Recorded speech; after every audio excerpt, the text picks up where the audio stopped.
In 1572, Akbar's Mughal Empire is rapidly absorbing the surrounding independent states. To secure a vital trade route to the ports of Gujarat on the western coastline, the empire needs to bring the state of Mewar under its control.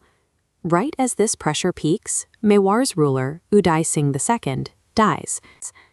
Pratap did not just inherit a kingdom in the path of an expansionist superpower, he inherited a state already fractured from within. Under these conditions, the decision to resist appears to be a guaranteed suicide mission. Akbar initially attempts to avoid direct conflict, sending 4 high-level emissaries to convince Pratap to submit peacefully and become a vassal of the empire.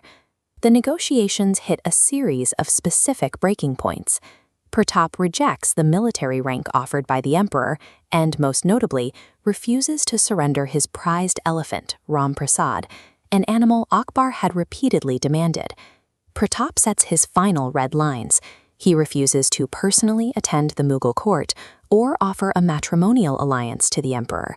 By rejecting every standard avenue of political compromise, Pratap signals that his sovereignty is non-negotiable. This stalemate leaves Akbar with no remaining option but a full-scale military invasion.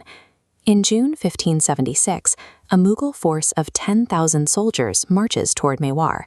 Pratap meets them at the narrow Haldighati mountain pass, with only 3,000 cavalry and a small contingent of Bhil archers. The ensuing clash is brutal. After 3 hours of fighting in the pass, the outnumbered Rajput forces are overwhelmed, and Pratap himself is severely wounded. As the battle is lost, a loyal Jala chieftain seizes the royal insignia, drawing the weight of the Mughal attack upon himself. This act of devotion allows the wounded Pratap to slip into the safety of the hills. The Mughals claim the pass, but they fail to capture or kill the Maharana. This tactical escape ensures that while the capital had fallen, the resistance remained alive in the mountains. Realizing that he cannot win a conventional war, Pratap establishes a new base of operations within the jagged and impenetrable terrain of the Aravalli range. He adopts a doctrine of asymmetrical warfare, using small, mobile units to strike Mughal supply columns. These units neutralize the numerical advantage by vanishing back into the labyrinthine slopes before the heavier imperial forces can mount a response. While conducting this guerrilla war, Pratap also establishes a hidden royal court in the remote village of Chawand to protect the cultural identity of his people. He provides sanctuary to artists like Nasiruddin, leading to the birth of the Chawand School of Art, which preserved Mewari creative traditions even while the king was in exile. By supporting painters and poets while being hunted, Pratap proved that a kingdom is defined by its culture as much as its borders. The pressure on Mewar finally relaxes in the 1580s. Akbar is forced to move his primary armies north to deal with rebellions in Bengal and Punjab, leaving the Aravalli Hills vulnerable.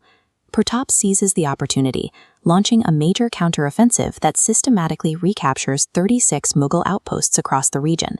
As the Mughals retreat, agriculture revives and exiled citizens return to their lands, jump-starting an economy that had been dormant for a decade.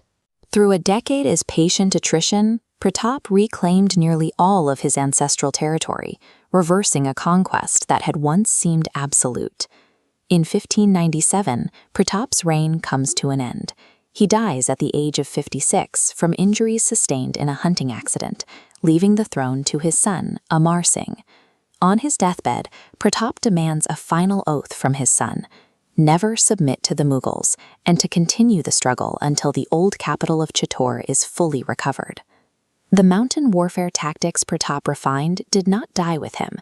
Historians note that his methods of mobile, hit-and-run resistance were later studied and elaborated upon by leaders like Malik Ambar and Shivaji, who used these same principles to dismantle imperial control across India. Pratap's legacy goes beyond the territory he saved.